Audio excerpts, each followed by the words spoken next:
We're asking those who are going to be participating in the press conference if they would come to the stage immediately. We're going to be live streaming in 30 seconds, and so we really need people to be in place. Thank you very much.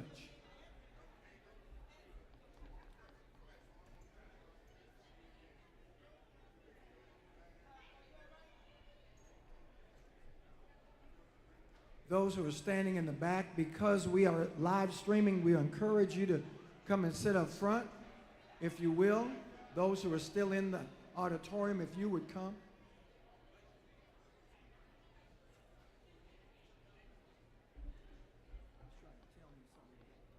Are we ready? Okay.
If there are members of the Social Justice Commission that are present, if you would join us on the stage as well and stand with the President. Any members of our Social Justice Commission, particularly from Michigan and Georgia,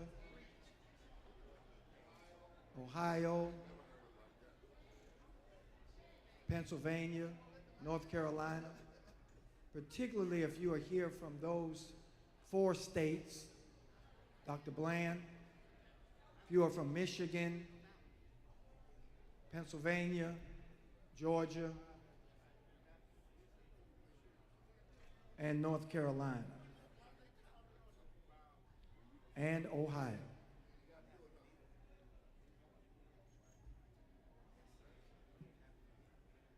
I want you to know that this is being live streamed throughout the PNBC family, but we also have 3 national wire services that are monitoring this. So we have 3 national wire services that are monitoring this press conference.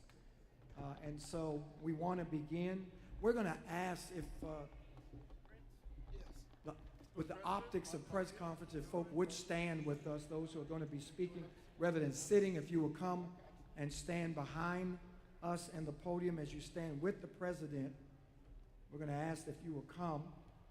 I'm the Reverend Darrell Gray. I serve at the pleasure of the President as the Director General of Social Justice for PNBC. And every year, under this President, we hold a national press conference. Usually we engage in a social justice activity. We either march, we visit some local site. This year, our President has elected in this venue to unveil the 2024 National Political and Social Justice Agenda for PNBC. Not only will our President be speaking, but we will also have Reverend Dr. Willie Dwayne Francois III, Senior Pastor at Fountain Baptist Church in Summit, New Jersey, who is also the President of the Black Church Center for Justice and Equality and the co-chairperson for our Social Justice Commission, and a young lady who has traveled all the way from Ireland to be with us this afternoon. Janet Harold, who is legal director of the Justice Catalyst Law. She will participate in the press conference, but also in our social justice panel to talk specifically about convict labor taking place in our country, in Louisiana, and in Alabama specifically. And so at this time, I will call upon the president of the Progressive National Baptist Convention Incorporated, the Reverend Dr. David R. Peoples.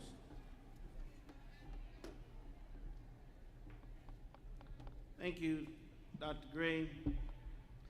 We want to share our statement and share it again to those who are viewing and to the national media.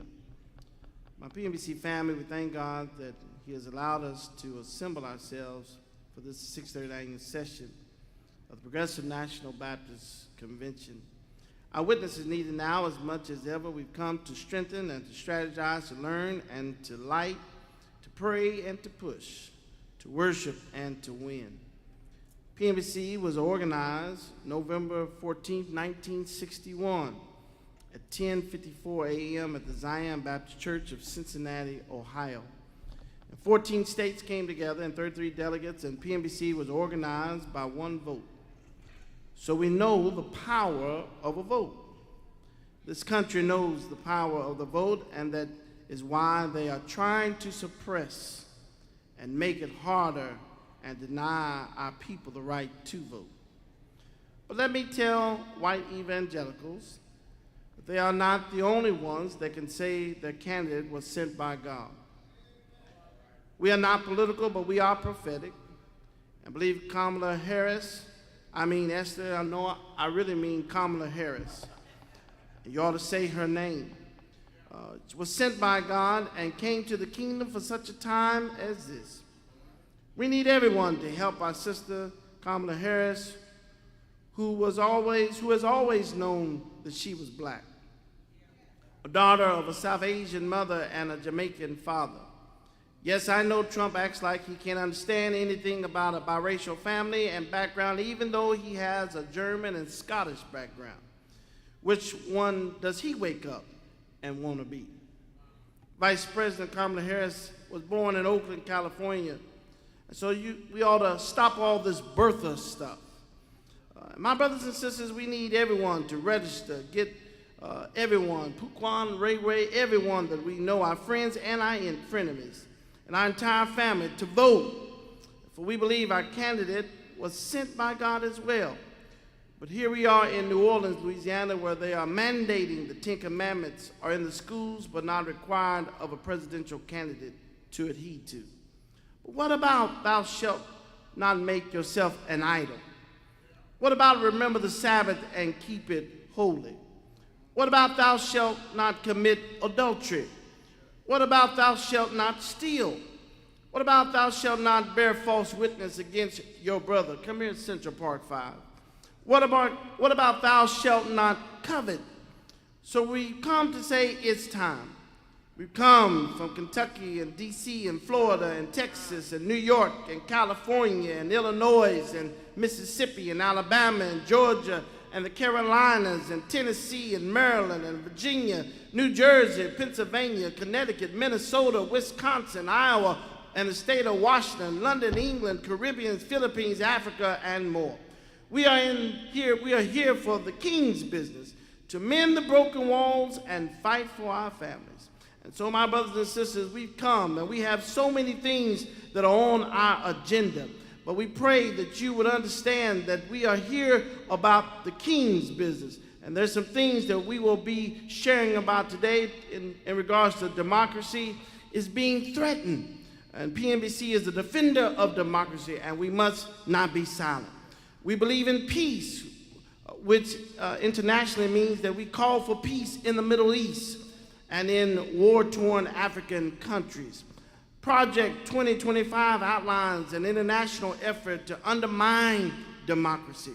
Working families have survived an international pandemic but now face the economic hardship.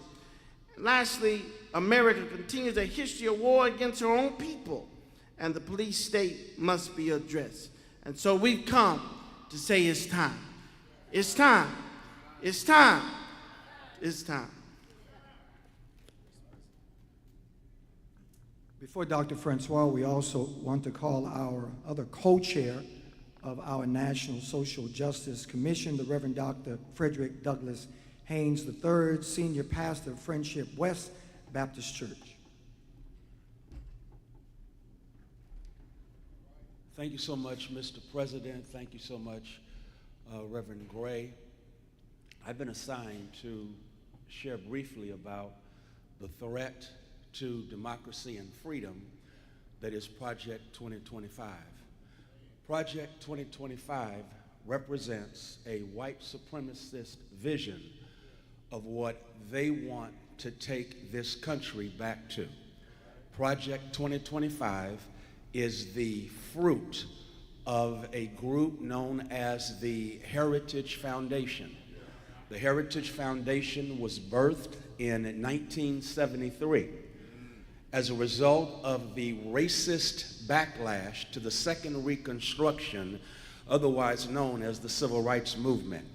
And so when Project 2025 was birthed, it was a part of the white lash to the progress that had been experienced by this nation, not just by black people, because the Civil Rights Movement helped to make America what America claimed America wanted to be on paper. And so Project 2025, ironically, 1973 is the year of Roe v. Wade. That's not accidental. It's not incidental.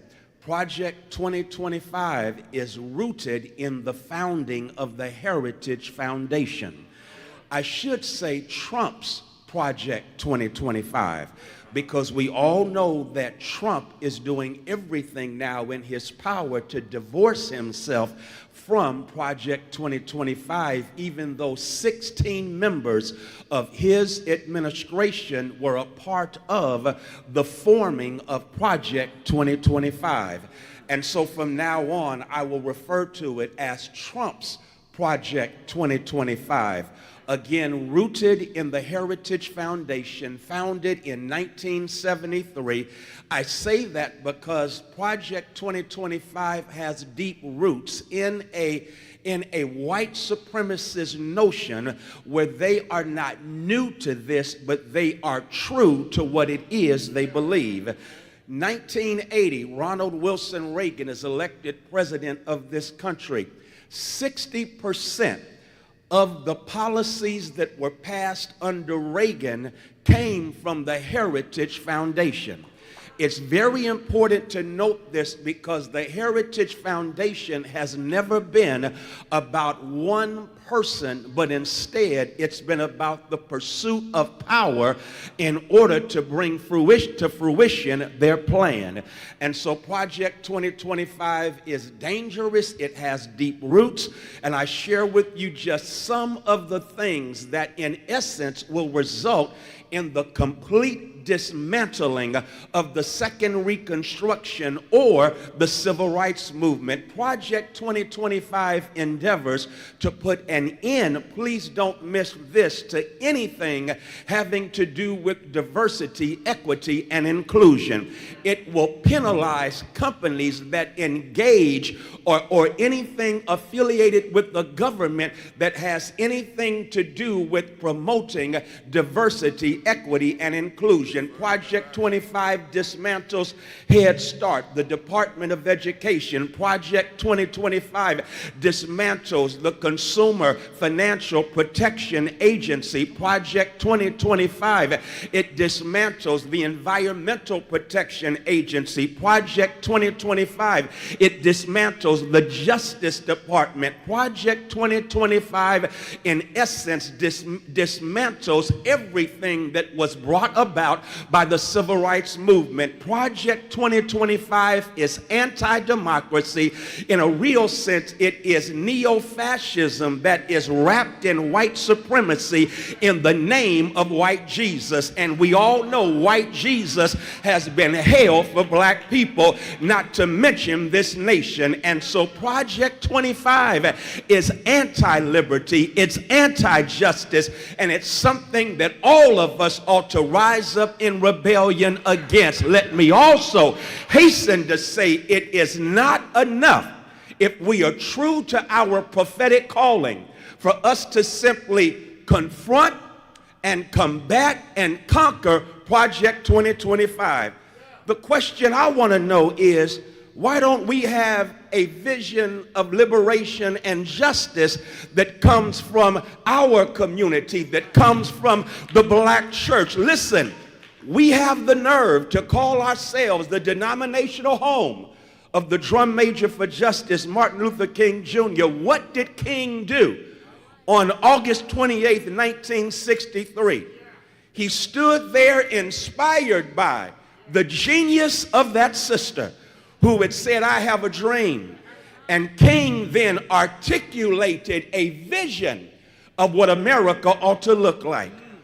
If the Heritage Foundation can bring together scholars, scientists, doctors, and attorneys and put together their vision statement of white supremacy, why is it that black folk are having convention after convention after convention this summer, and we have not put together a document declaring our vision of liberation and our vision of justice?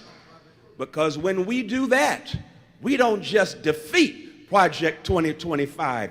We curate and we develop an agenda of liberation and justice. And when that takes place, and I'm done, it means that we won't make the mistake we did in 08 of just going along for the ride. Instead, we're going to drive the agenda.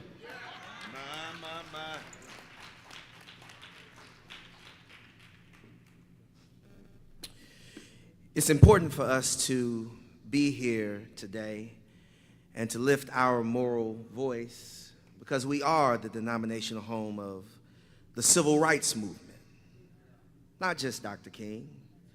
Because when this convention was founded, there was a vision in the background to ensure that the civil rights movement had a Baptist base and a Baptist home.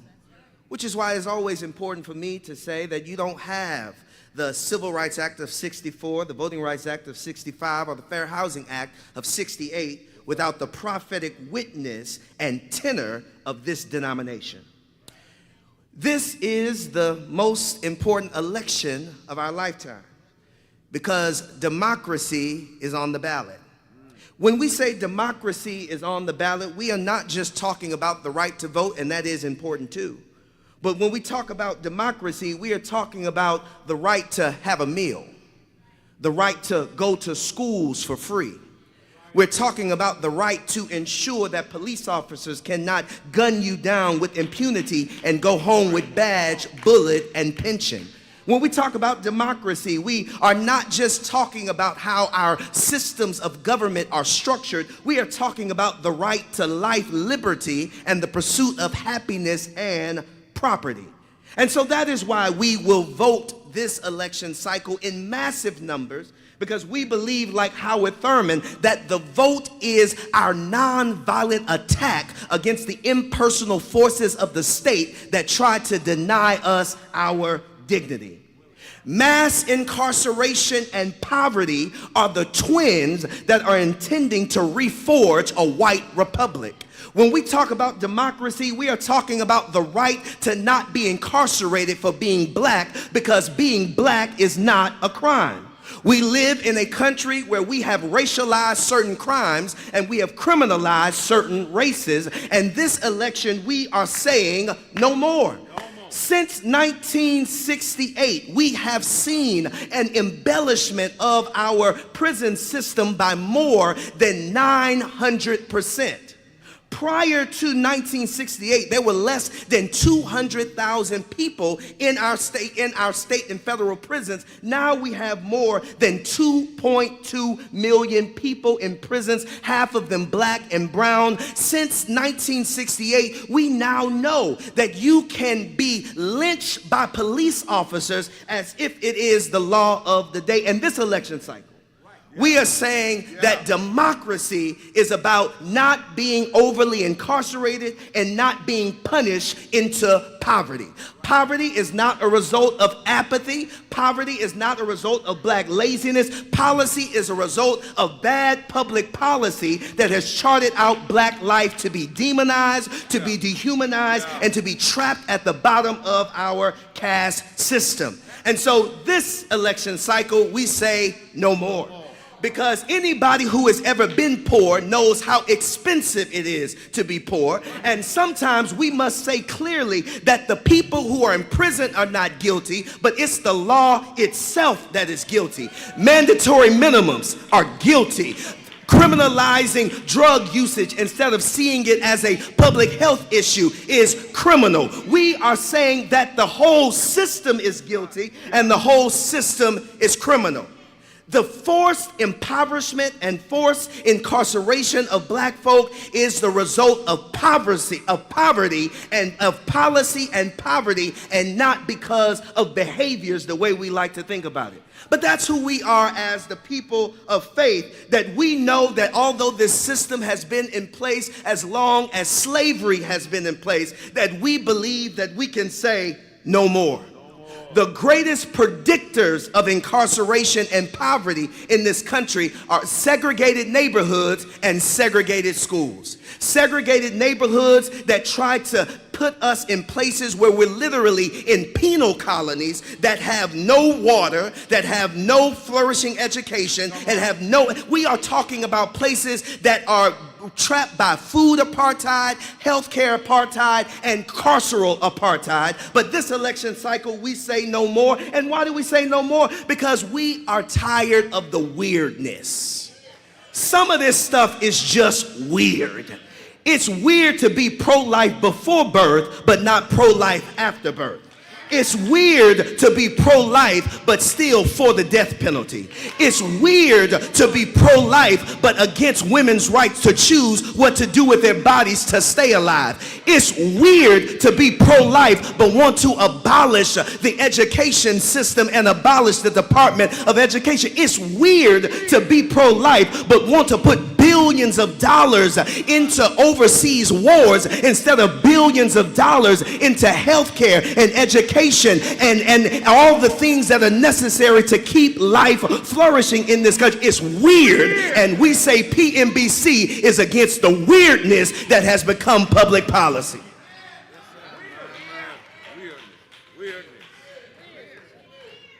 PNBC does a press conference unlike no other. The next person is Janet Harrell. She is legal director of the Justice Catalyst Law. She is going to discuss the lawsuit challenges in Louisiana and Alabama that alleges discrimination and unconstitutional forced labor schemes in state prisons. It's important to note, too, that Janet traveled all the way from Ireland to be with us in this convention.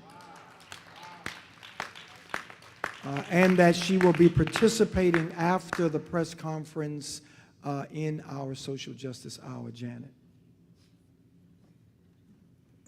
Good afternoon. I'm Janet Harold. I'm director of Justice Catalyst Law, and I have some weird things to share today. Okay, so I'm delighted I represent a coalition of people who came together last year, actually after many years of organizing, to end finally a system of modern day slavery that's happening right now in Alabama. This coalition is a class of people who are currently or formerly incarcerated in Alabama, also the AFL-CIO, acting through the retail, wholesale, Department Store Union, and SEIU, and the Woods Foundation, an Alabama organization that was created and fights for people like Mr. Woods who are wrongfully executed under just the atrocious death penalty that continues on in Alabama. So what we're trying to draw attention to in this lawsuit and in our organizing, it's not a new Jim Crow. This is the old Jim Crow. This is the Jim Crow that was the slavery replacement. They had a scheme. That's what they did. They said, okay, you're not slaves anymore. We're going to round you up, put you in jail, same conditions. Now you're a convict. Same thing, same profits. That's what's happening today. Alabama, like Louisiana, like, unfortunately, all across the country, runs a plantation today. Not yesterday, not 60 years ago, not 100 years ago, today. And what's happening today is thousands of people are required to engage in forced labor behind prison walls. And this is the part that people don't understand. They're shipped out in the public, in the community, to every industry you can think of, from auto to our farms to fast food. They're working alongside everybody out in the community every day, and they go home at night, and their home is prison, right? Now, this industry, this is a growth industry. This has so many ties to Project 2025, I don't even know where to start. So they make millions of dollars, hundreds of millions of dollars. In Alabama, we've been able to show the state of Alabama alone, I'm not talking about private industry, makes $400 million a year just on this labor. And I'm going to let you guess how much the workers make. So most workers for back-breaking, day-in, day-out labor make $0 an hour. The lucky, the people who work out in private industry, they earn 25 cents an hour. That wage rate was set by the state of Alabama's convict leasing program in 1927. It's almost 100 years by my count. So the profits from this slave industry, it's a growth industry. And what I mean by that is there is an active effort underway now to grow this labor pool. So here's the way it works. So on top of our broken criminal justice system, which rounds up a lot of people who have no business being rounded up and putting them behind prison walls, in Alabama in 2019, because they wanted to increase their profits, they shut down the parole system. They went from a parole system of 57% rate to below 3%. Okay? So what this means is that, and that, by the way, big racial differential in that parole rate. And here's the kicker, that why we can't lose sight of the labor issue, specifically the slave labor issue in America today, and it's tied to mass incarceration. So what's interesting if you look at the numbers, and I'm a bit of a nerd, so I like to follow the numbers, is that your best predictor of whether you're going to get paroled in Alabama or Louisiana is how good of a worker you are. If you're a good worker, you're never getting out, right? If you're a terrible worker, you got a chance, right? So the issue is, if you're making money for the state of Alabama or in private industry or in Louisiana, whether it's the state of Louisiana or our food supply, you're not getting out. They're growing that labor pool. So unfortunately, this is not an Alabama problem. This is not a Louisiana problem. This is an everybody problem, right? It's not coming to a theater near you. It's been at the theater for 10 years or so, right? So Louisiana filed an action last year about their Angola prison, the famous Angola plantation, same thing. The food we are eating in our grocery stores in Louisiana and across the South are grown and made by slave hands. We're all complicit. So, up and down this economy, this isn't a 100 years ago problem. This is a slave problem today, right? And it's a problem which, again, going back to Project 2025, in addition to all the other harms that my brother articulated, is that Project 2025 also is going to eliminate the ability to collect race data in employment. And what they're up to there is they're trying to hide the slavery problem, the growth in slavery problem, but also the complexion of that slavery problem, right? So they're going to make it illegal for us to even talk about that. So this is a long battle, it's an important battle, and we are delighted, our coalition, to partner with PMBC. Welcome to the party, the weirdness. We're going to wrap up now. As I said, I want to remind us there are 3 national wire services that are following our live stream right now. They're going to stay on, and they're also going to follow the live stream of our social justice hour.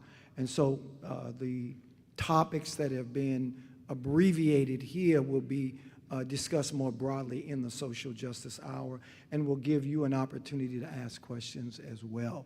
And so I'm going to ask the president to come on if he has any final words. And then after that, our press conference will be concluded, and then we will transition into our social justice hour. Thank you again, Dr. Gray and Dr. Haynes and Dr. Francois and Dr. Gilbert and all who are part of our social justice leadership team. Let me just share, lastly, some of the pledges from PMBC to ensure that voting in this election is a priority, that 100% we will be encouraging every single member of the over 1.5 million members of PMBC who are eligible to vote to register and vote early. That we will partner with trusted nonpartisan efforts across the country to ensure that our family and community members, especially those people who have been historically marginalized, are inspired to vote and have a plan to get to their polling places. And lastly, we will not stop here. After the election, no matter who's in the office, we will continue to fight in the halls of our state legislatures and in Congress to address the issues of poverty, mass incarceration, and genocide until justice wins.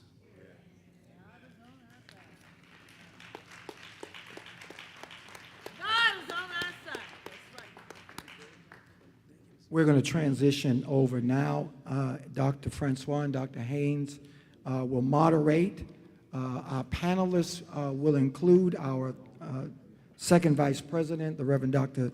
Jacqueline Thompson. It will also include Ms. Janet Harold as well. So we're going to transition over.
We still have some people in the line who are getting books and autographed books, so if you give us at least 5 minutes max, we will get started.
It's on. Because we are live streaming, we're asking people to come inside the gate. That gate there. All of you are VIP, so we're asking all of y'all to come inside the VIP section because we're live streaming. Thank you very much. And as we're asking the ushers, as people come in, if you'll ask them to come as close to the front as they can.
get your height here.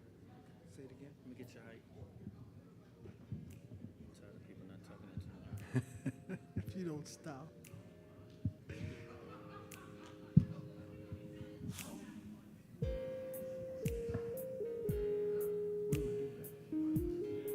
We're gonna do better.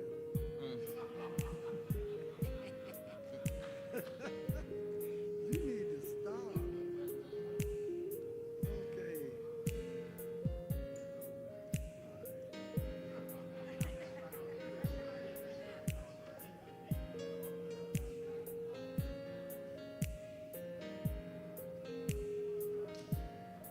So we are going to ask our panel if we could convene on the stage. If we're going to, Dr. Francois and Dr.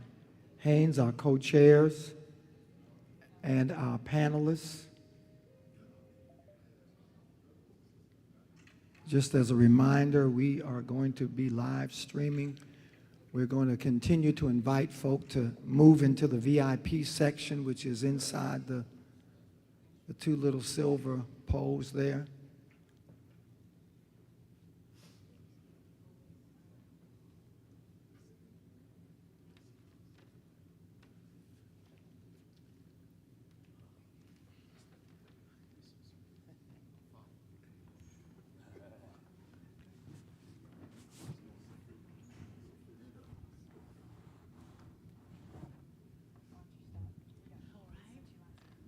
We didn't get an opportunity. I know that Dr. Peoples mentioned it.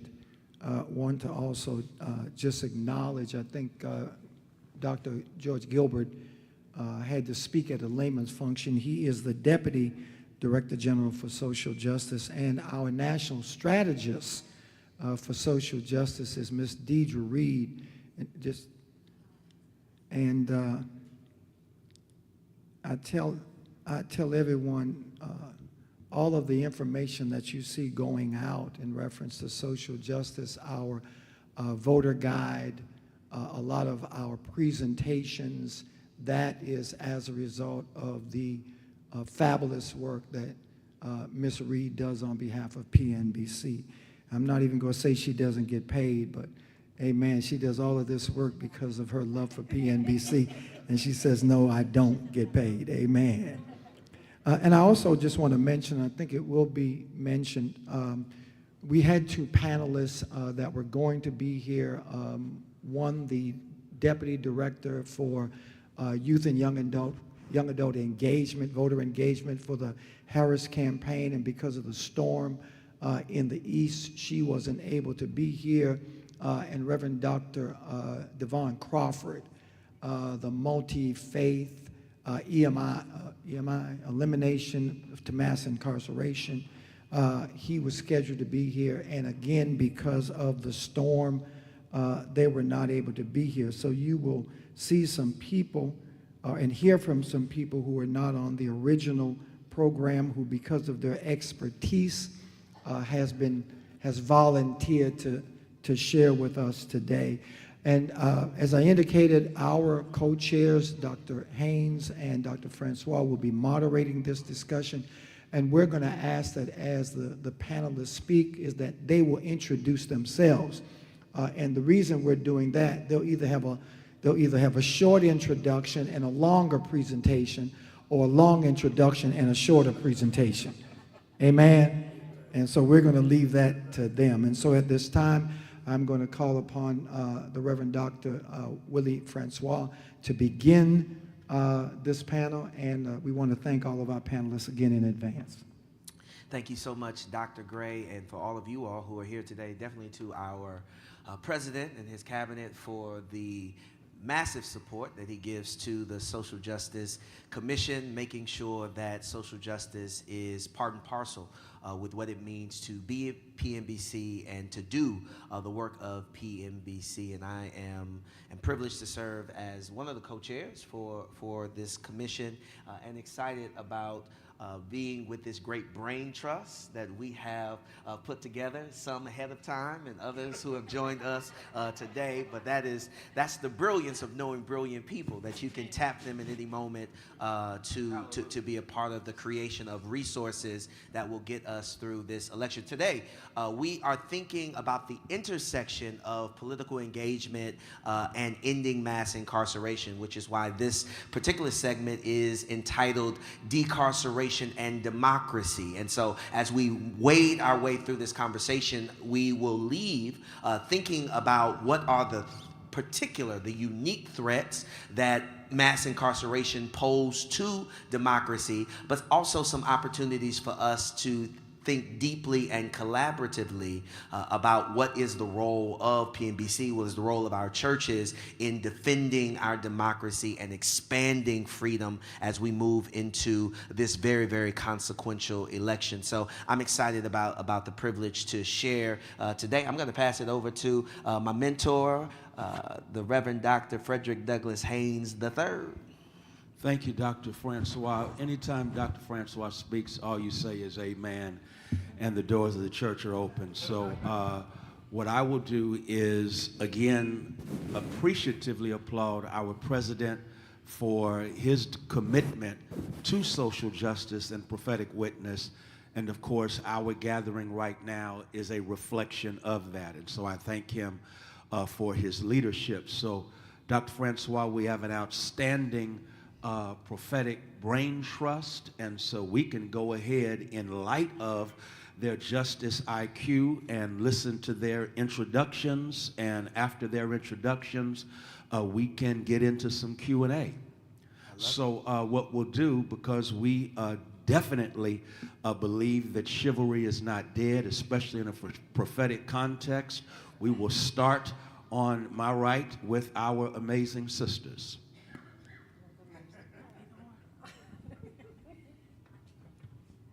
Good afternoon. I'm Janet Harold. I am the legal director for an organization called Justice Catalyst Law. We're a nonprofit law firm based out of New York that's committed to the advancement of economic human rights. So I'm here today to talk about the people I represent, a coalition of people I represent that have come together to try to bring attention to what is one of the drivers of mass incarceration. Oh, I'm sorry. Better? Okay. One of those drivers is the use of forced labor, convict labor. That's the old term for it. That's the Jim Crow word for it. And it is increasingly a driver of keeping people behind bars. Deirdre, do we want to start the tape? Nope, not going to work. Okay, so I'm a little confused about the format. Should I just go ahead and give a brief overview of the case? No. Just introduce yourself, okay? Allow us to reintroduce you. So thank you so much for that. And now we'll go with Madam VP. We may have too many mics up here, so if you can adjust so that we're not bouncing off each other, or if I need to put this down, I can. Good afternoon, everyone. My name is Jacqueline Thompson. I'm senior pastor of the Allen Temple Baptist Church in Oakland, California. I'm also the second vice president of the Progressive National Baptist Convention. And I am here because I have a penchant for politics. My undergraduate work was the study of political economy and industrial societies, which focuses on the dynamics and the intersection of wealth and power in first and third world nations. And so as it relates to the topic of mass incarceration and how it impacts the church, one of the first things we will need to do that I hope we explore is deal with the de-incarceration of the church. Because part of the reason why we continue to have this struggle, I'm suggesting, is that the church is incarcerated. Because we think subjects like this are off limits. Because we've bought into an understanding of the gospel and the Bible that was given to us by people who are not like us, yet we're the ones who are impacted by the issues that they benefit from. And so it's incumbent upon us, hopefully in this conversation, to begin to explore the role of the black church, the role of black denominations in the work of liberation and freedom in this context. Well, now. Well, good afternoon. Good afternoon. My name is Andre Johnson. I am senior pastor of Gifts of Life Ministries in Memphis, Tennessee. I'm also the professor of rhetoric and media studies at the University of Memphis, also affiliate faculty member at Memphis Theological Seminary and Christian Theological Seminary. Amen. And also, I am the faculty mentor for the Community Witnessing and Social Justice D-Min program at Memphis Theological Seminary. It is just an awesome, I'm just having an awesome time here. It's good to be here. And one of the things that I try to do is to help pastors and church leaders, as well as people of all stripes, to understand that your faith and your theology is not directly opposed to social justice. That's right. That's right. That once we get that to understand that our theology and social justice go together, then we can begin to have these type of discussions that we have without any problem. So thank you again for the invitation, and thank you for allowing me to speak. That's my rhetoric professor in my PhD program. I just had to get that shout out. Let me just mark that down. So next time I'll read that. I am Wallace Baxter III, pastor of the Second Baptist Church Southwest in District Heights, Maryland, and Vice President of Academic Affairs at Maple Spring Bible College and Seminary in Capitol Heights, Maryland. In addition, founder of Helping Hands of Maryland CDC, Community Development Corporation, in which one of the things that we seek to do is to deal with reentry and de-incarcerating the church's perception of returning citizens. And so, yeah, I'm here because they drugged me up here. Good, good. Thank you all for resetting us to who you are and why you do this work. I want to, and this question can be for any of you all.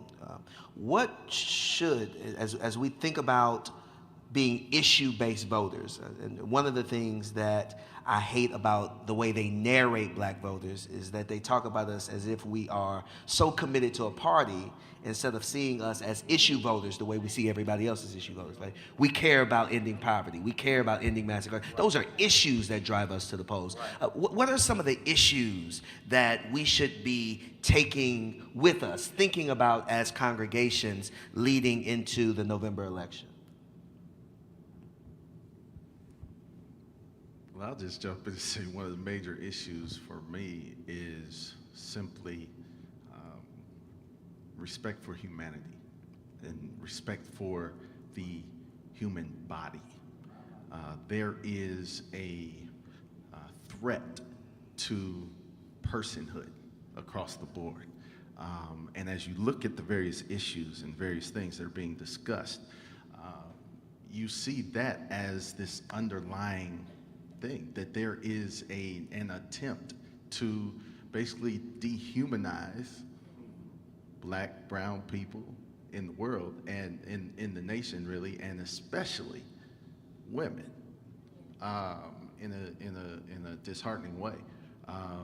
You mentioned it in the press conference, even this idea of being pro-life when it's convenient, and being pro-life when it reinforces your humanity, but not when it actually affirms someone else's humanity. Sure. And so I think that's one of the major issues we got to pay attention to, and it's just throughout several different issues we see that threat to our personhood. I would say for me personally, it is the preservation of freedom. Unlike previous elections that I've participated in, even though the threat was there, we didn't have clear knowledge of it. But with this election, we have been exposed to a very clear plan that has been designed to erase the voice and the freedoms of a particular people. You heard Dr. Haynes talk about the Heritage Foundation. They are not new. Project 2025 is not new. It is the outcome of a long-time plan that started back in 1981. But what we did not know is that their influence has been present in every administration since Reagan, including Obama. And so the threat is a very real threat. And so for me, when I think about that, it really was our ancestors that stood in lines, that allowed themselves to be bitten by dogs, just so we would have the opportunity to have a voice. And then I look at the younger ones in my family and think that if I don't take action, they may lose that opportunity, because there's a concerted effort by a very real group, right, the whole Illuminati, Jay-Z, if you will, that is trying to destroy that freedom. How can we not? I think we're compelled by all of the, kitchen table issues like everybody else, the economy and jobs and all the rest of that. But when you are black and female in this nation, every election is an existential threat to your very right to be. And so for this election, that is what is driving me to the polls and driving me to be vocal about the issues that are plaguing our community.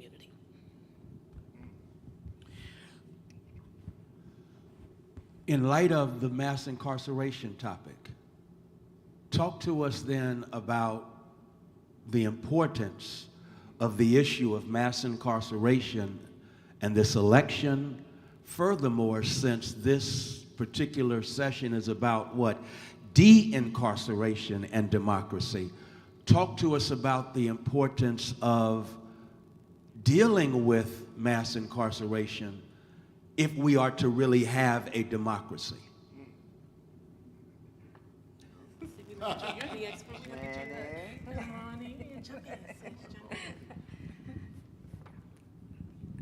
Something you just said really resonates with me. I've been working on mass incarceration my entire career.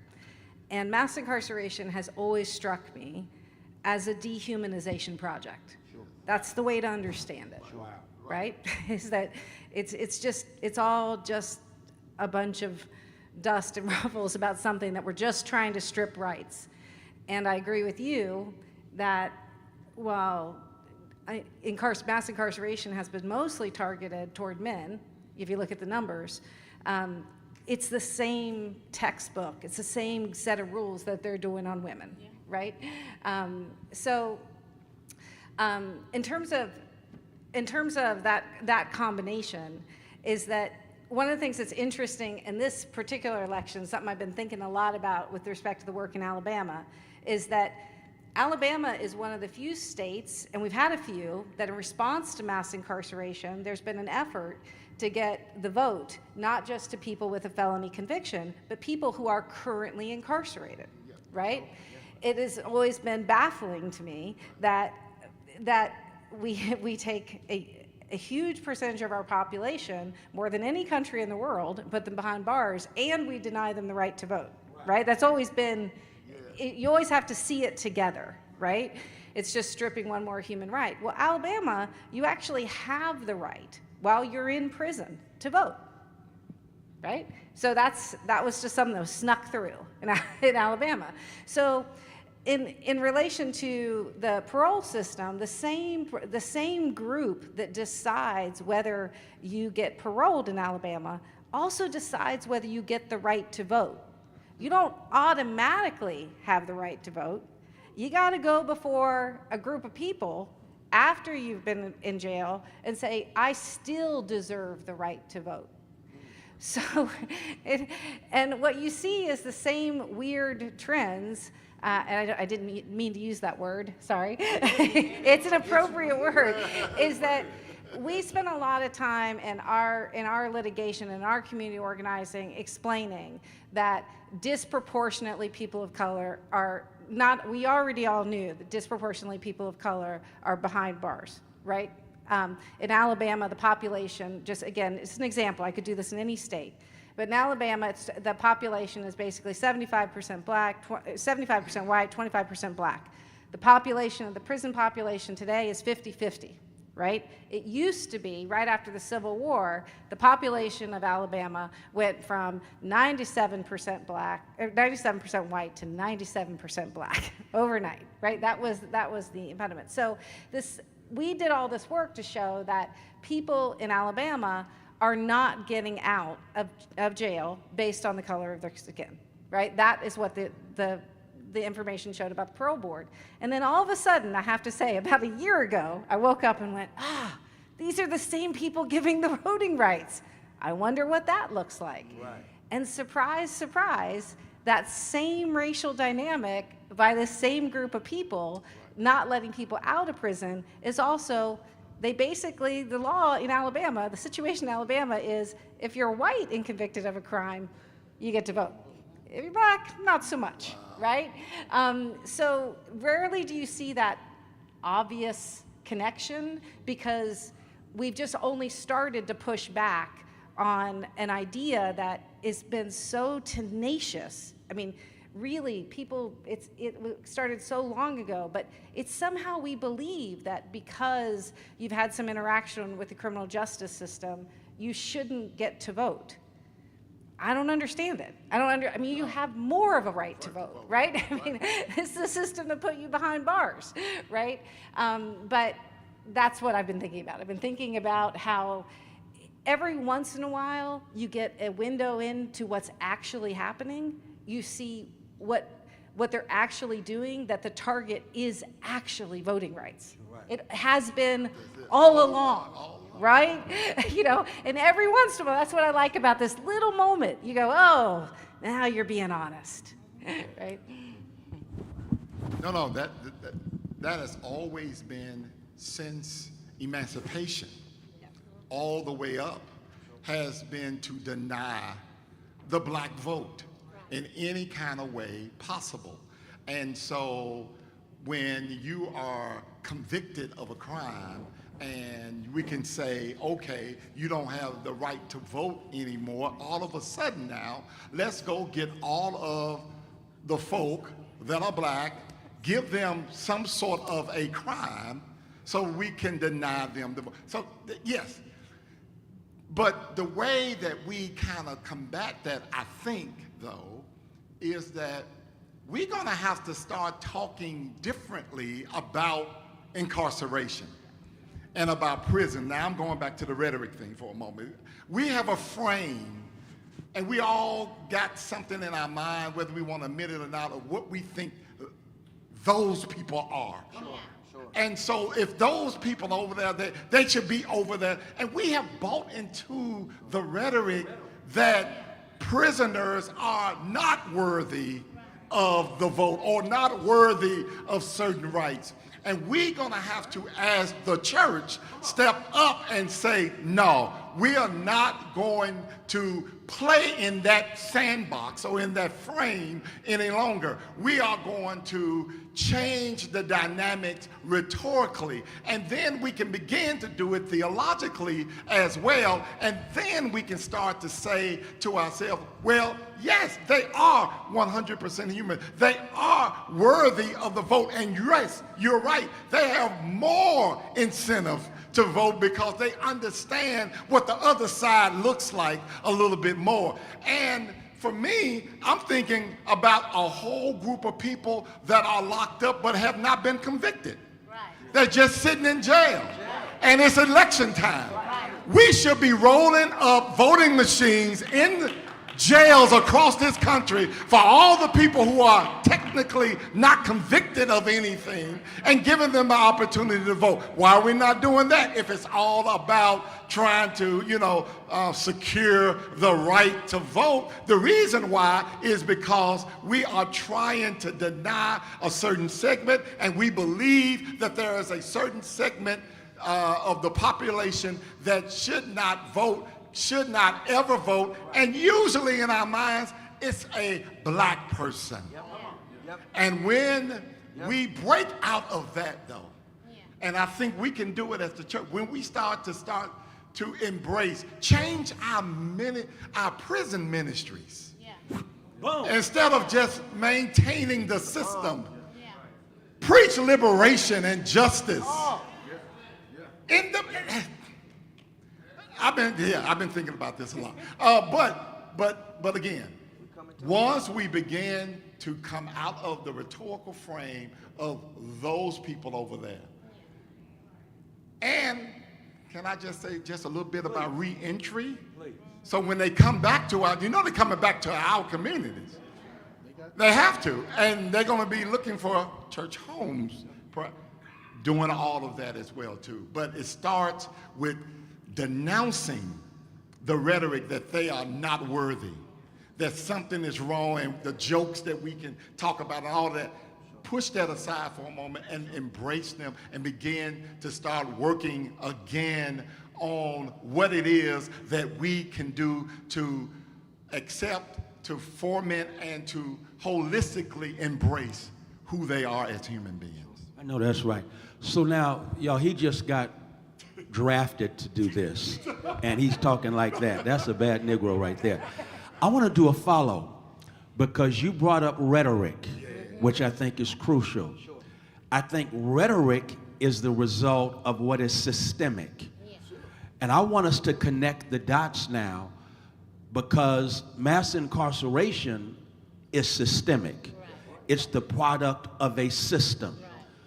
I want to also suggest it's the product of a system rooted in one of the triplets, the evil triplets Martin King was talking about, as he warned us about racism, militarism, and capitalism. Capitalism. There's a capitalistic system that feeds or upholds mass incarceration. I need y'all to talk to us about money and mass incarceration. That's exactly what I was going to add. In addition to everything that has been shared, it is an ecosystem. And so if we fail to understand the ecosystem, then you never understand the problem with the rhetoric, and you never become engaged to do the work. And so I was sharing with my sister, I remember, do you all remember when Billy Graham died? And I remember everything that came out on the news, and I remember how they were so proud to say that his casket was so humble, and it had been made at Angola prison. My. By inmates. My. And I remember how I felt, because you did not want to dishonor a man's life and a man's work. But the praise that should have been received for having your casket made by people who were incarcerated, probably through no choice of their own, somehow seemed to be the direct antithesis of who Jesus was and what Jesus was calling us to do. And so if the issue was just mass incarceration, putting bad people away, it would be one thing. But when there are judges, city council persons, governors, business persons who make unimaginable profits based on prison beds that are filled, you are no longer talking about keeping crime off the street or public safety. You are literally using human life to make the wealthy richer. And it is not just adults. In California, it is in the juvenile system. And so you introduce capitalism, but you can't do that without bringing in education. Isn't this what Michelle Alexander told us? So then it becomes a pipeline where if you hit juvie at 13, there is a price on your head. And the longer you stay in the system, the more money somebody makes. It breeds corruption. So then when you hear the story that you find out the judge that was sending so many young people to juvenile is actually an investor in the private corporation that is holding young people, then you begin to understand that it's about more than the rhetoric that he talked about. People are still getting rich off black bodies. It is chattel slavery in a new form. And then, to make matters worse, when they go through the juvenile system and when they get paroled, get out, what have you, they still are not fully human. As a result, they can't do certain things, can't get certain jobs, can't go to certain schools. And when you don't have much to do, you tend to find your way to do whatever you can do, which ends up circling you right back into the same system, because they really didn't want you to get out, because that meant you were taking money from them. And so then they put you back in so that they can keep the money train rolling. But on the other side, you can be a whole criminal, found guilty, have 91 counts, actually get convicted of the felonies, then have the law changed to keep you immune from everything that you have done, maintain your freedom, not only vote, but run Talk, sis. in the election. If I you wonder look a white. particular, yeah, I wonder white. Or in this case, orange, maybe. No. No, I mean, this is an important question that we're talking about, because, I mean, there are roughly 4,000 major corporations that depend on slave labor, depend on prison labor. And as Janet told us earlier, that many of us are unwilling or unknowingly complicit because of the ways that we use these products, right? We're talking about billions of dollars, maybe upwards of $1 trillion of dollars that are being generated from black bodies primarily that are making 0 to 25 cents, right? There's stats that said that the average weekly wage in places like Texas is 89 cents a week for labor, right? And these are serious questions about how do we think about the dollars connected to this? Because prison labor is connected to plantation capitalism.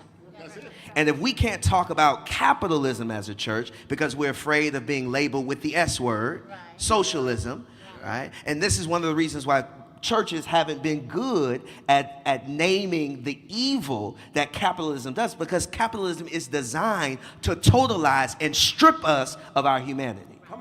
So we're talking about plantation capitalism that we call criminal justice. Plantation capitalism that we call law and order. Plantation capitalism that we think is keeping us safe, when actually crime has been down, with the exception of when Donald Trump was president, when crime was up, and we ain't even talking about the crimes he committed. Boom. Now, Dr. Francois, that's a perfect lead-in, I believe, to the video we have, Janet. So we're going to play the video right now. And I want us to also think about, please think about, because Dr. Johnson said something I don't want us to miss. And that is, okay, what should our prison ministries look like given this new information? Because it's not enough to go to prison and preach them comfortable and happy in a system that is unjust and oftentimes presided over by black judges. Let's check the video. Can I just add to that? Also remembering that prisons are some of the most religious spaces in the world. They're more religious than us.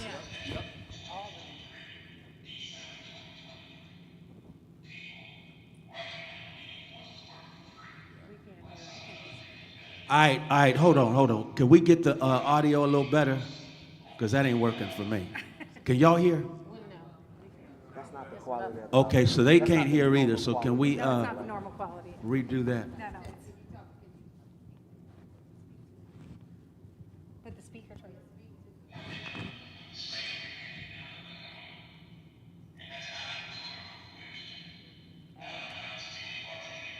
That's hard to hear.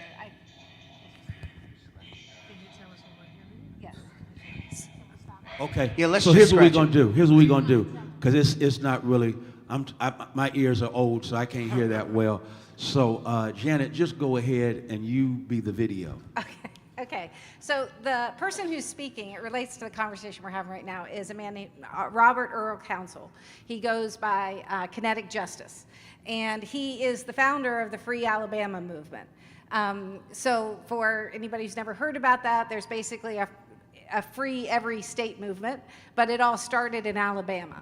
And this is a movement of incarcerated people that is itself a church, And they have organized people all across the country, and their entire sort of focus is as laborers and understanding the role of mass incarceration as peddling in Black lives, as a tool of capitalism, and what he was explaining in that video, that vocal quality is poor because he is talking into a cell phone that was smuggled into prison, and he's in solitary confinement.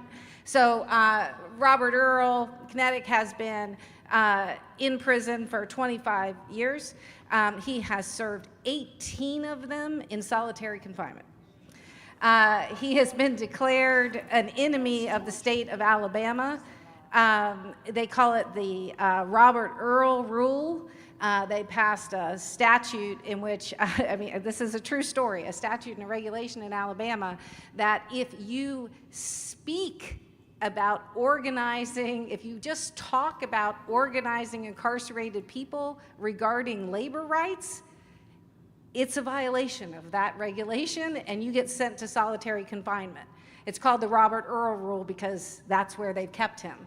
They keep him in solitary confinement, and he's been subjected to all kinds of torture because of the power of his words, the power of his ministry.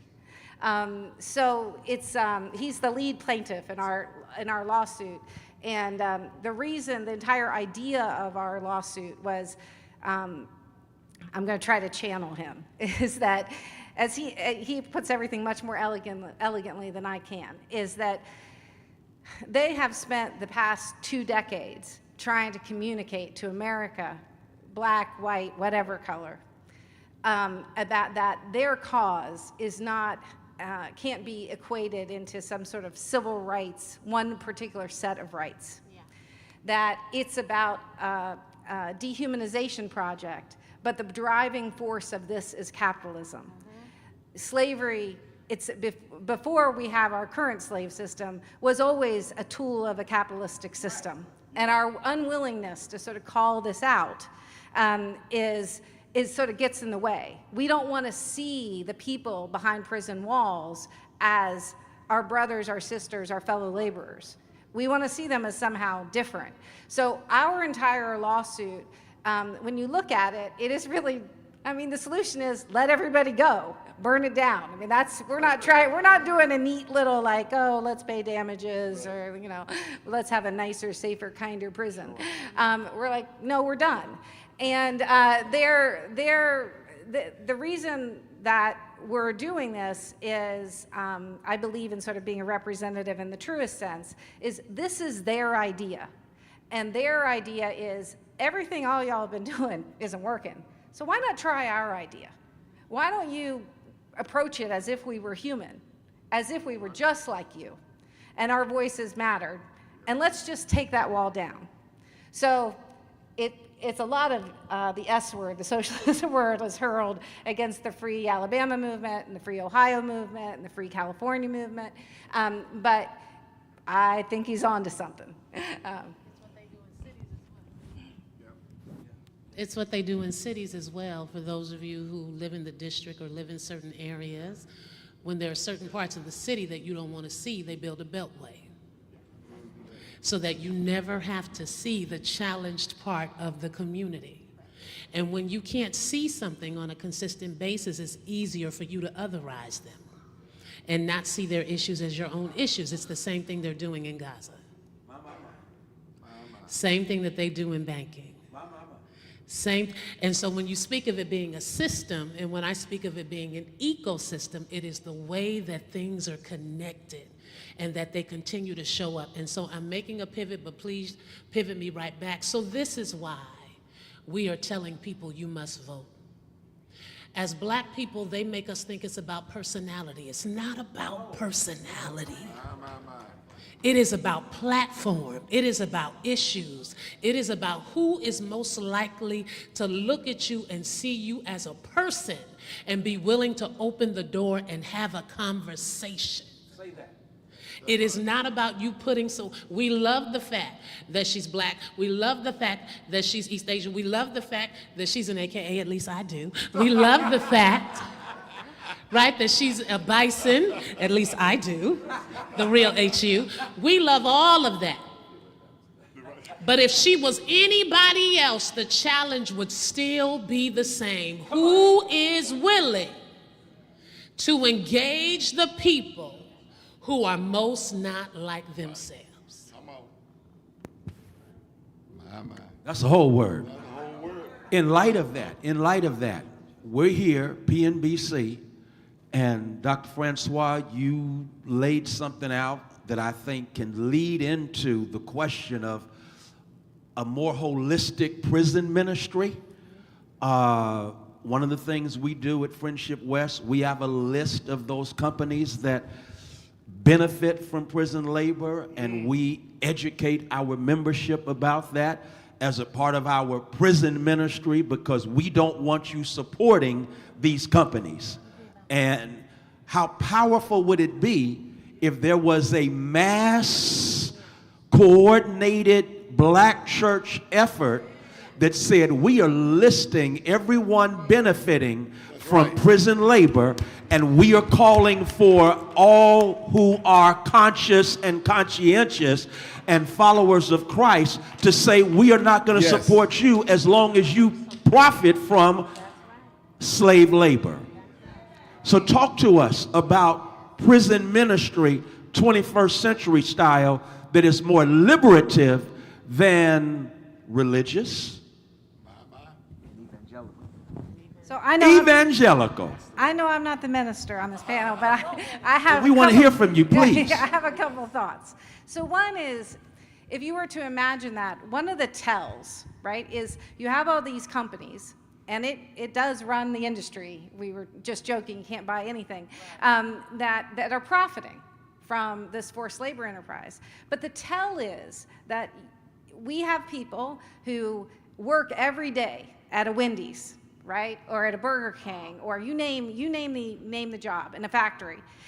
When they're incarcerated, they somehow manage to get out, and they go right back to that employer where they've been working on that job for 10 years, and they won't hire them. Right? They're by definition so the tell is, if they're willing to take their labor for free, then they should be lining up to hire these people once they get out. And why they're not, and why we're not calling them to account, baffles me, right? No, you're absolutely. I was going to actually bring that up, because here's the other part about that. The capitalist in them asks the question, why should I, when I got more free labor coming? It's a pipeline. It's a pipeline. So I don't, thank you for your time. We got some more people coming in now. And again, it has been framed as getting them skills so they can better re-enter the society. And we will parrot that. We will parrot that, and then all of a sudden, we will get upset if I'm not included in that free labor. Wait a minute, but you part of the church. You can't, you don't want to do that. So we have to go to the question, we have to reimagine everything and not to buy into the rhetoric of dehumanization that allows this to continue to happen over and over and over again. And one of the first steps could be, we need to know the list. Sure. Yeah. And we need to highlight that. Call a press conference around that, and then say, hey, this is what we want to do.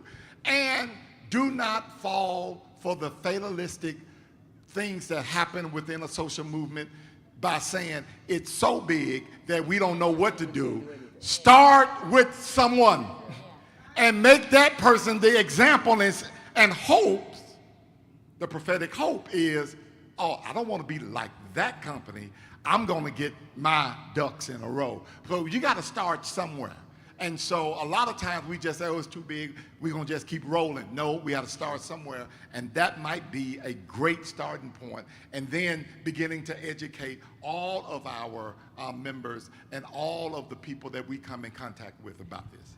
I think there's an opportunity when we think about how do we reimagine prison ministry, is there has to be and this is an immaterial approach, but a revolution of our values and our emotions.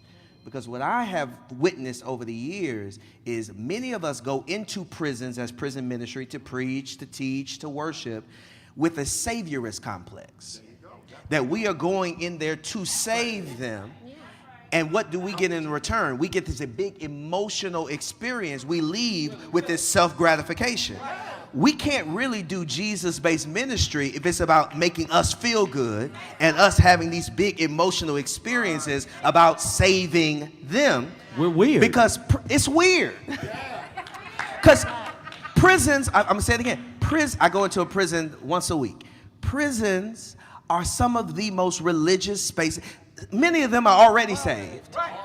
And we're going in there trying to teach them about salvation that they likely know better than us, right? But it has to be, one of the adjustments in prison ministry is how do we disengage from wanting to feel needed and feel like messiahs for people who've been trapped in cages for years and years. But I think that problem is a theological problem. There it is. And I think we have to begin to be honest about how we've done theology in black churches. So that is a very evolved understanding and conclusion. But the reality is, most of us were taught that our whole purpose in existence is to get somebody saved. That's true. Evangelical. Right? And so it makes sense that we would go into the prison because surely they are there because somehow they have flawed, they have sinned, they are sinners, and that is our job to get them saved. But it requires a theological revolution, a de-incarcerization of our theology and understanding to know that the ministry is not just what happens with the soul and the spirit, it's what happens with the body. It comes with an understanding that there is charity, that is the work of the church, but it's not just charity. There has to be justice. Don't keep giving people sandwiches without walking down the street to figure out why they stay hungry every Tuesday. Right? But that is not something we have often challenged one another or challenged churches to do. We happy they get saved, and we happy they take the new members class, and we happy that they assimilate and they join something. And so if that's all we know to do, then there's unrealistic to think there's going to be an expectation to make that shift. We have to begin to decolonize our own minds, our own thinking. We have to stop looking at Spurgeon and reading them sermons and all of them commentaries and John MacArthur and John Piper and all of those people who have nothing to do with the issues that are challenging us, and I'm going to even say logos. Jack. Because the commentaries and the thinkers that are predominant in that software don't have nothing to do with who we are talking to. Jackie. No shade to nobody other than the Jackie. shade to everybody who need to be shaded. So you can't preach justice and liberation if when you look at the text you go to a system that tells you that's not what that means. Right? And so only then will we begin to be able to make that shift. But we also have to free people to stay in your lane. Yeah. For some of us, that's what we're good at. We know how to go in and have a good church service. Well, you do that. But expand the portion of your prison ministry to those persons who do the work of justice and who understand that advocacy, and allow them the freedom to be able to do that as well. This is the year of Madam VP. I just want to say that. Let's stick there a bit, because this question about what are the theological impediments to actually being a justice church or a decarceration church is significant, because I'm seeing a lot of Billy Graham theology and dashikis, and we're calling that black church and black theology, right? It's the same thing that's weird. That's weird. It's weird, right? It's just weird, right? What do It's white theology and black. Many of us, not us in this room, but at what we call American church, it's really carceral apologetics. There's a theology that lives underneath why we keep putting black folk in prison, and black folk are okay with black folk going to prison, right? It's this Billy Graham and dashiki is not liber. How do we get to liberation theology or a theological framework? Maybe it's not liberation. Let's hear it. A theological framework that actually allows us to do justice that can't be co-opted by white nationalism. I'm going to say something that y'all might not like. So, I'm a literary scholar by trade. Books is what I do.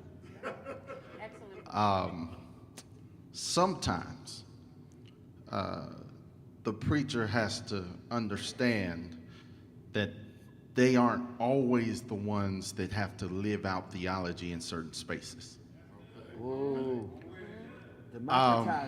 There's a book by a Louisiana native, Ernest Gaines, called A Lesson Before Dying. In this text, there's a preacher, Reverend Mose Ambrose. Reverend Mose Ambrose sent to minister to a young boy named Jefferson who's been incarcerated for a crime he didn't commit. Likely story. And he goes, talks with the boy, but realizes he can't reach the boy where the boy needs to be reached. So he goes to the teacher in the town who doesn't want to do it because he says, that's not my calling to go and help someone in that way. Reverend Mose Ambrose pushes him to do it and says, no, you have to. And he's like, but I don't know how. Figure it out. And he goes and realizes that he actually has the tools to help Jefferson realize that he's not the hog that they told him he was, but he is actually a real man. And so I say that to say, perhaps what we need to do to get to the practical is to begin to start a type of adoption program where we have individuals who are willing to adopt inmates as their project, not to convert them, not to change them, but to literally meet them where they are.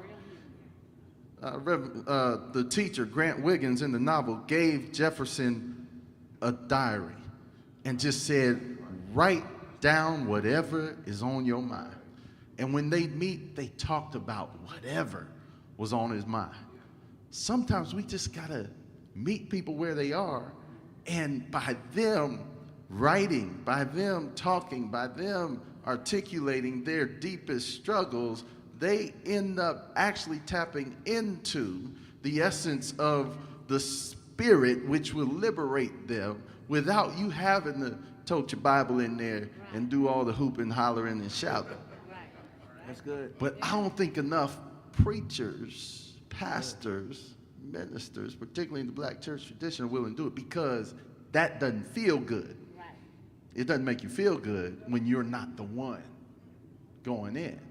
But we've got plenty of people in our churches that are actually the perfect people to adopt someone to help liberate them from the inside out. Real good, real practical. And I want to keep it like that. And at the same time, I want to lift up, so what's our justice framework for doing practical prison ministry? What can we do? Because I love what you're saying, to adopt individuals. Those individuals are still in a system.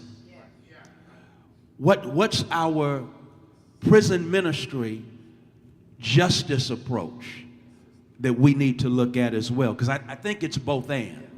And if we do that one-on-one work, allow for growth to happen to us when they are speaking their truth, when they are challenging our presuppositions, when our theologies become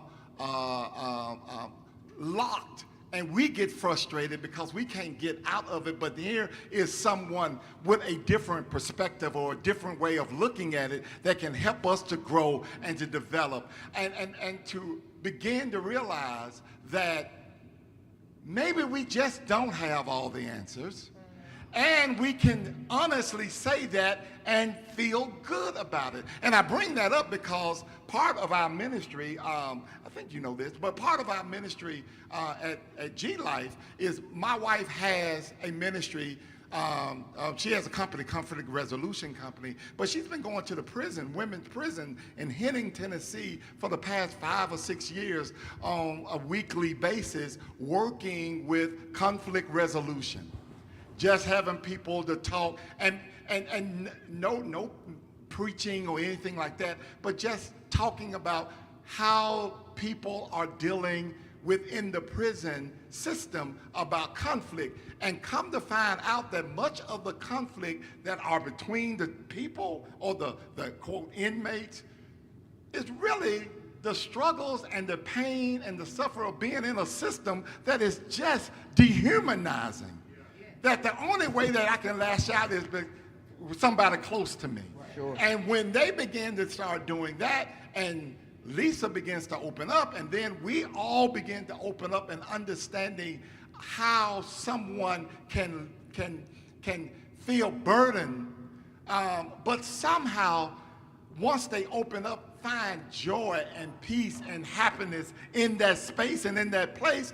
That resonates with me so that I can go out then and be who I feel like I am called to be, and they can be who they are called to be, even in that messed up system. So we must be open to the Spirit's working as well as we are trying to have them discern what it is that God has called them to do. Real talk, real talk. Again, I need us to get the system right. Yes. So talk to us now about, okay, I'm feeling that. The individuals, thank you so much. Ernest Gaines' book on Lesson Before Dying is classic. I hope everyone reads that. I also feel going and allowing ourselves to be transformed. I don't want us to leave it at that. If we stay here as PNBC with, okay, we're going to get them transformed and all that stuff, we're almost repeating, it's almost a 21st century version of what we've been doing. And I'm asking us to think now about systemic change. What do we need to do as a prison ministry to change these systems? Everybody turning to Janet. No, I'm turning because I am willing to admit, even in a pastoral capacity at a church that had a reentry program, that there are some things I just don't know. Yeah. And so one of the things that I would do initially is to reach out to someone who is intimately acquainted to say, what do you see as the systemic hindrances or the things that we could do to help influence the system as a denomination or as faith communities that we may be missing? Because we're always concerned with the person. And speaking of books, Dr. Baxter has a wonderful book on Phyllis Wheatley as a theologian, and so he can let you know where to pick that up. I just had to get that shout out. But that's why I'm looking, because that would be one of the first things that I would do. So I hate to be the one, I don't know I have an answer, but I have a thought. But it's very related to what you just said. So I've been in every prison in the state of California. Very few people have done that. Yeah, I've been in them all. I've been in every single one of them.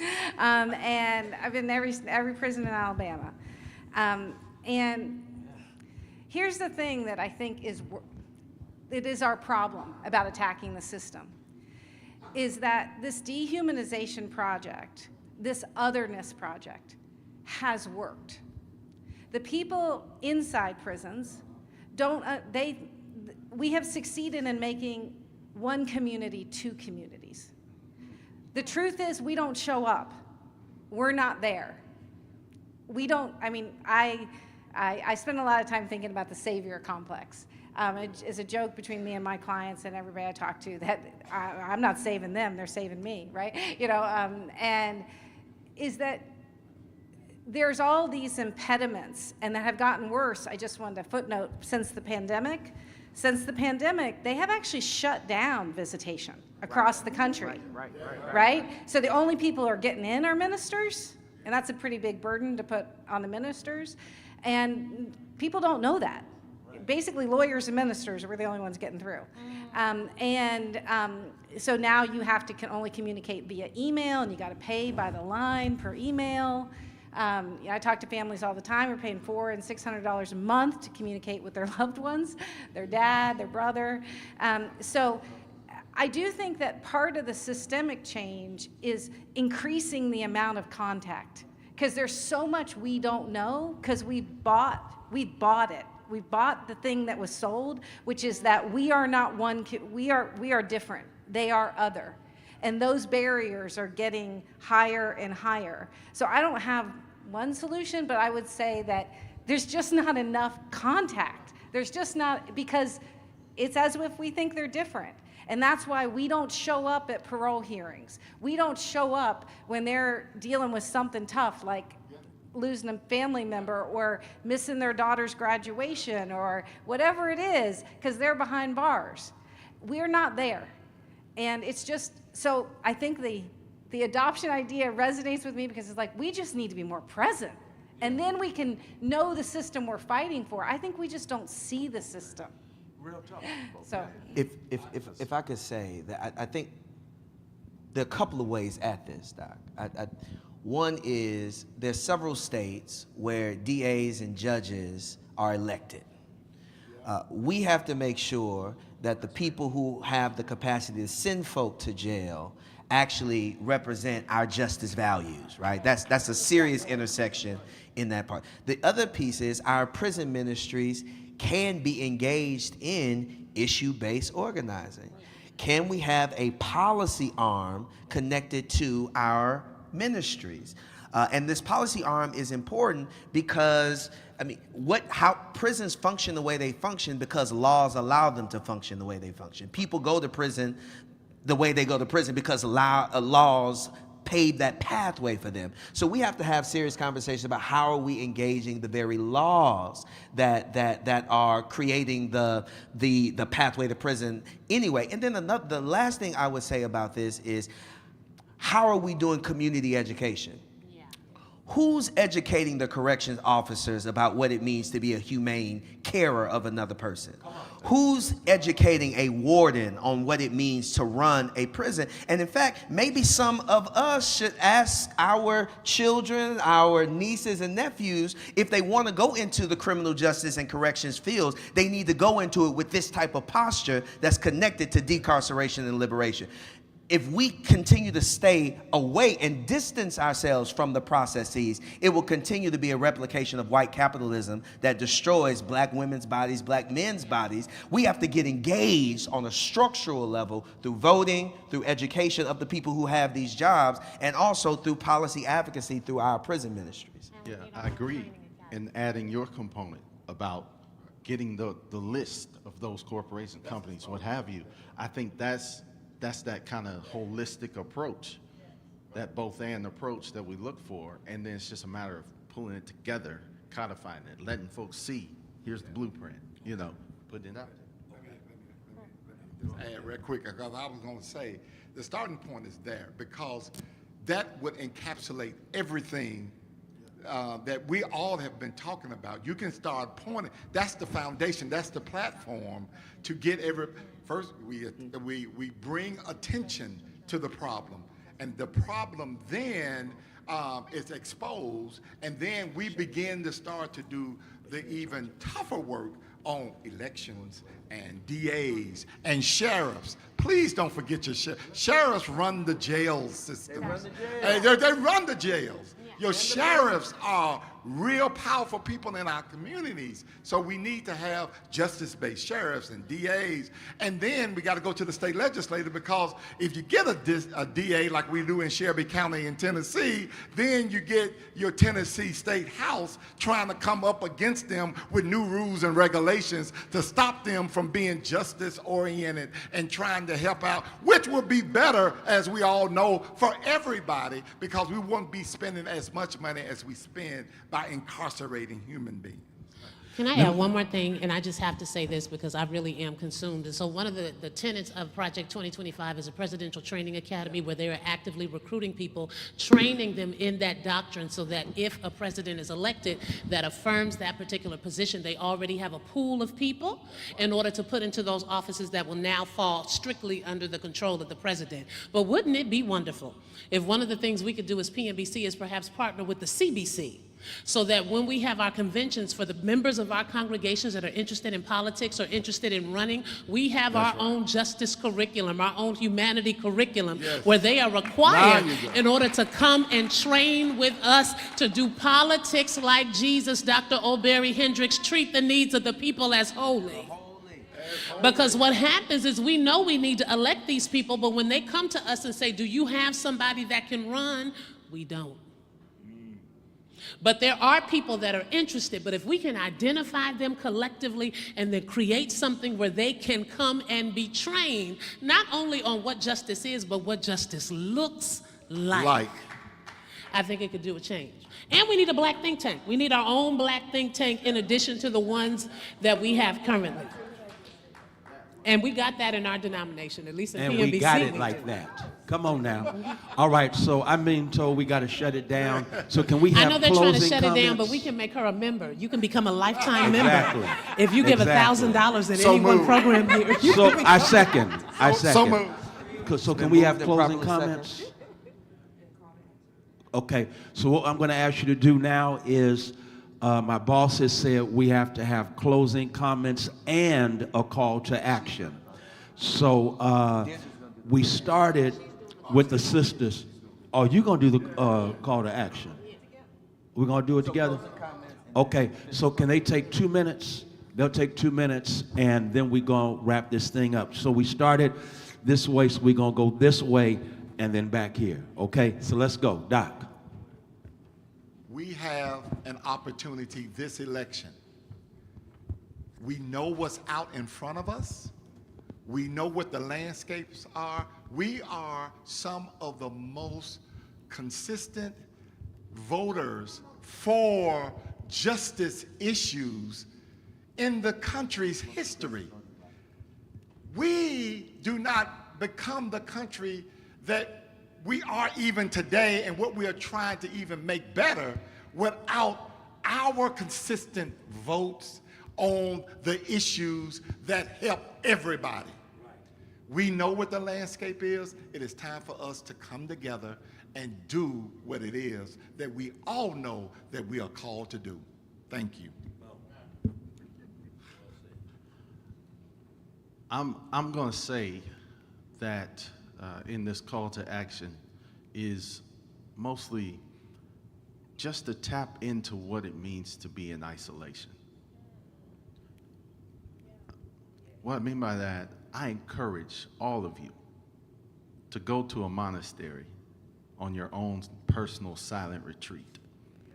Spend time by yourself, unable to talk to anyone except God, and watch how much you get downloaded, in the words of Dean Lawrence Edward Carter Sr., into your biodata.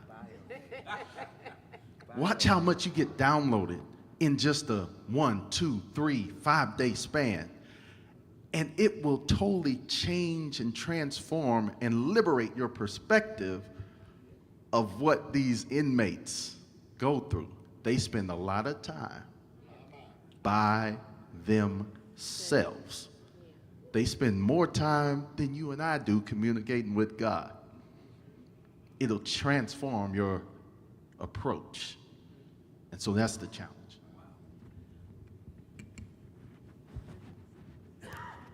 Vote. Well,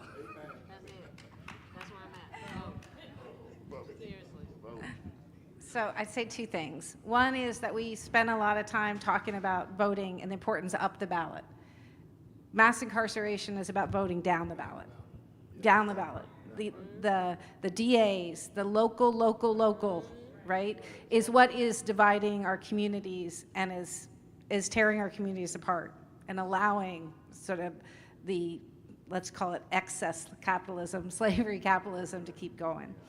And then the second is just to think about a way to mobilize, to combat the otherness. It's not, we're together. It's not their fight inside prison, it's our fight. It's not their labors, it's our labors. They're stealing from us. They're stealing our people, they're stealing our labor, they're stealing our wages, and they've stolen our lives. It's our fight. We need to be angry about it. I'll close with this. One of the things that we have to do immediately is to adjust our language as people of faith. There's violence that we do to incarcerated and formerly incarcerated people when we call them criminals, convicted felons, inmates, prisoners. Language is a part of the dehumanization project. And those of us who are freedom-loving people with a grammar for freedom have to figure out how to talk about people that we want to be in solidarity with. This election cycle, we have an opportunity to practice that.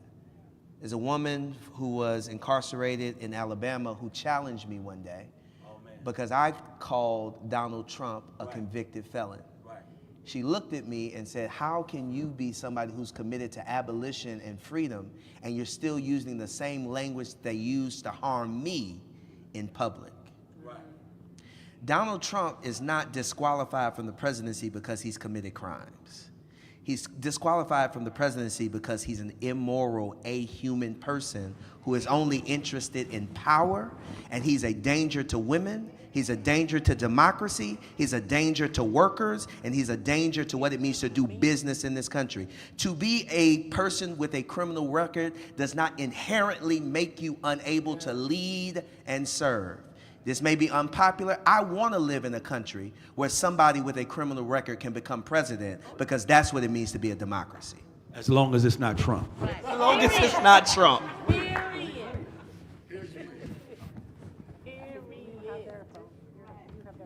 Oh, I'm sorry.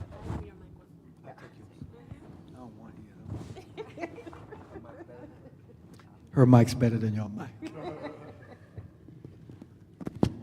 Thank you all so much. Good evening, afternoon. This has been so amazing. Has it not been amazing?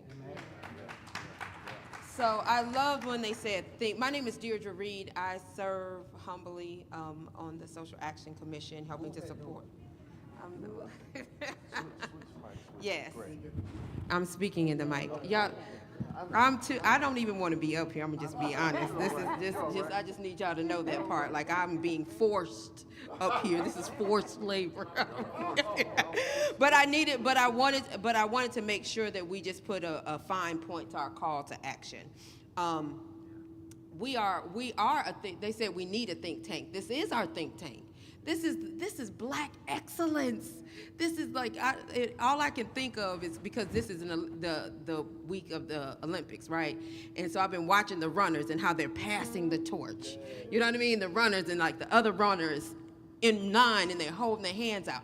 And we've watched so much in the Black community where our leaders have not passed the torch, or they have not let go of the torch. But this is, y'all are it. I am so humbled to be, y'all really don't know. I'm so humbled to be here to see these are our leaders. These are our leaders, and we are a think and action tank, not just a think tank. Progressive National Baptist Convention has to be a think and action tank. And to that end, we had up a slide, that last slide, about where we go from here. So there was a couple of things that when we said, what do we need to do for the system change? The very first thing, the last thing we heard was that we need to change our language. And so we're working with our partners at Historic Ebenezer Church and the Multi-Faith Initiative to End Mass Incarceration to commemorate Freedom Summer this summer. This is the 60th anniversary of Freedom Summer. And every month, every third Thursday of the summer and into the fall, we will be challenging ourselves around language and around the issues of mass incarceration. So August the 22nd, everybody say August the 22nd. August the 22nd, we will be talking about prison labor for lay people. You all can, we will show the QR code again so you all can get on our list so we can send you out the Zoom link so that you can join us virtually to have this conversation. The next thing we need to do is look at, oh, he put up the QR codes. Y'all can hit them there. We put out a voter guide since January of this year. And in January, there's 3 issues: voting rights, mass incarceration, and education. And we have everything you need to know down ballot. So there's 2,400 prosecutors and DAs that will be and sheriffs that will be elected this election cycle. So we figured you all know what you're going to do top of the ballot. Y'all need to look down the ballot and see who's running. In that voter guide that you all can access right here, in that voter guide, we've got questions for sheriffs, DAs, and prosecutors. So when they come to your congregation, don't let them just get the mic and kiss a baby.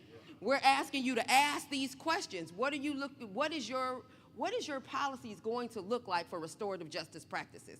How are you going to help? We believe in a welcoming community. What does it look like to welcome returning citizens back into our community? These are the things that you need to ask before you allow them to come and speak to your congregation. So in that voter guide, you'll see questions for school board members, because we established on this panel that this is a zip code to prison and a school to prison pipeline. So we've got questions for school board members around mass incarceration and justice and quality education. We've got questions for DAs, sheriffs, and prosecutors. And then we have gubernatorial questions for those who are gonna have governor's races. Next thing that we're going to do as a Progressive National Baptist Convention, we're going to get our own house in order. Can we say amen to that? Amen. Amen. What does that mean, Deirdre, in a election year? It means that 100% of the folks that sit in our pews should be registered to vote, and we should know that they have a voting plan. We talk so much about voter suppression, but a part of voter suppression, a part of the tactics are around purging the rolls. So who's the third up here? Right, we have 3/3 up here. So, yes. So if you're Willie D. Francois, and then Junior, and then the third, they've purged 2 of y'all. And only 1 of y'all is going to be left on that, potentially left on that roll. And so if we know this to be the tactic, to go in and to say, John, we're purging all but 1 John Smith, we're purging all but 1, Dean Robinson, then that means that you've got to check to make sure that you're still on the roll. You might think, I'm a card-carrying voter, and they've purged you. So go, and it's in our toolkit, go and check and say, let me make sure that I'm there, make sure that everybody in my family, that your name is there, and that your precinct hasn't changed. Because that's the other thing they did. They changed precincts. So you go to your local library that you, for 20 years, been voting. And they say, oh no, we changed that to somewhere else. So we need you to check all of those things in advance. So we're gonna get our own house in order, and that's a part of getting our own house in order. And then then this is my part. I call myself the movement doula, because I know when movement is happening. I know if you're birthing movement or not. And so as a movement doula, I'll know if we're really birthing movement. First we got to know that we all right. And then the second piece for me to that is that we've got to turn our fellowship halls into ground zero. That's right. For voter engagement, nonpartisan voter engagement. It's not enough that you vote.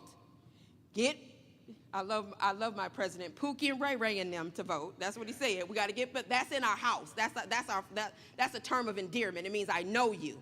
The question becomes, are we going to go outside of ourselves? Do we ourselves then say, how do we make sure that other folks have, especially marginalized folks, have their own voter plan, that they know that they're registered, that they know that that they have a card, and that they know where their precincts And then the final thing is that they have a plan to get there. We've got vans, we have cars, love to talk about the Montgomery bus boycotts, love to talk about that. Love to talk about that we did it as a community, right? But it meant that, what did that mean to stay 382 days off the bus? It meant that we had cars and buses and vans and we coordinate some stuff. And so I need y'all to get into them fellowship halls and coordinate some things. We're here to help as a Social Action Commission for you to do that. We will have a call. You have to hit that. But what I need from you is your information so that we can get you connected, and that goes on that comes from that QR code. So get the QR code for the voter guide, that's number one, and then the second QR code is so that you could tell us what you need. We need help with our voter engagement plan. We need help to get ourselves together. Thank you all so much. Amen. I got this one. I'll take this one.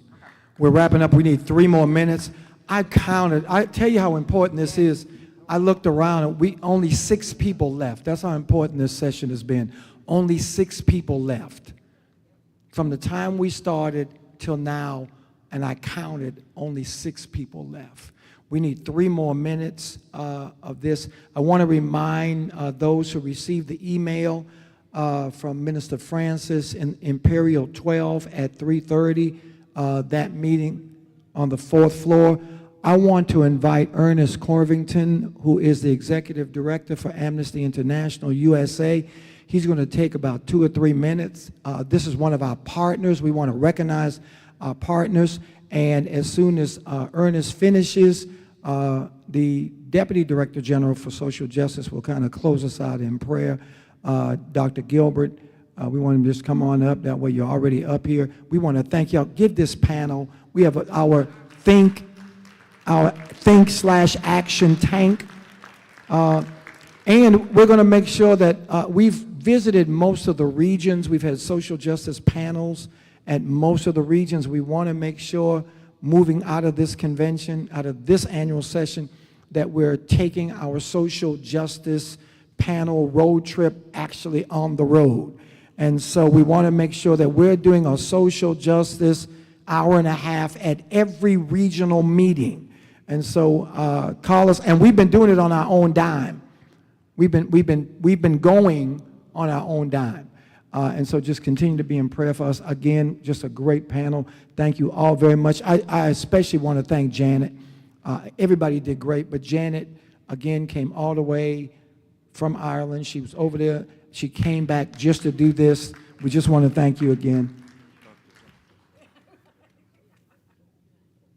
And also, remember, Souls to the Polls. We have a lot of different programs that we're doing.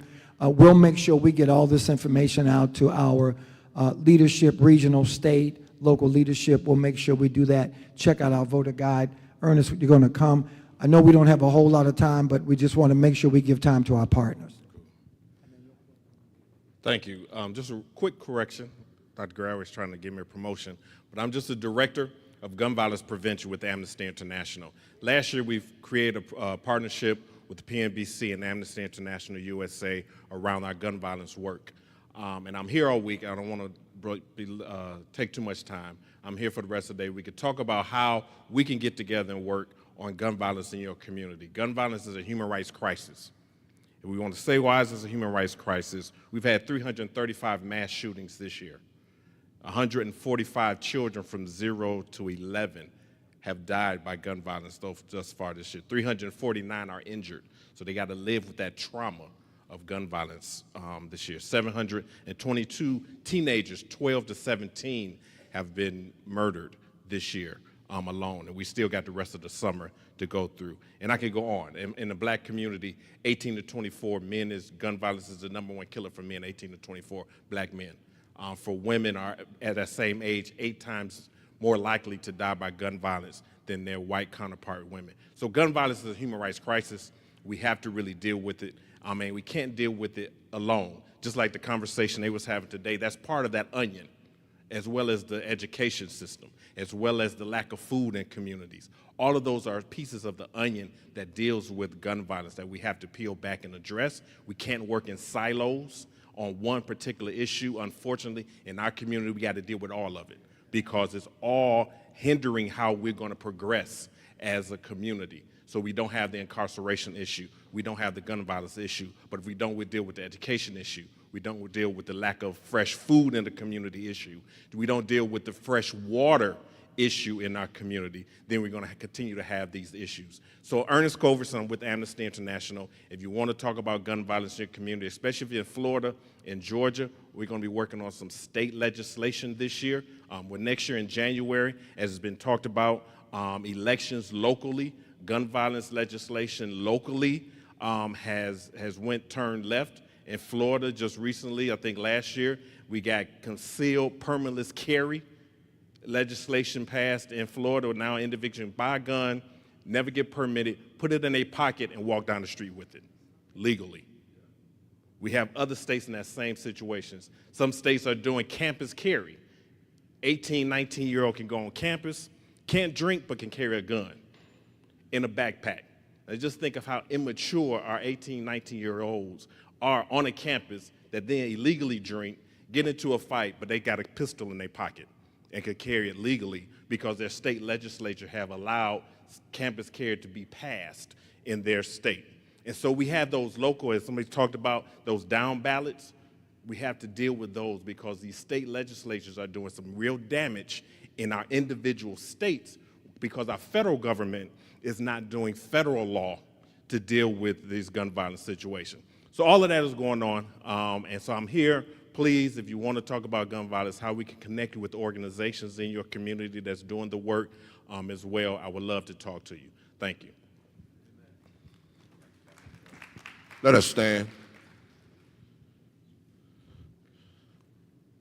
Let God arise and our enemies be scattered. Lord, help us. Help us to continue to be the true, authentic representation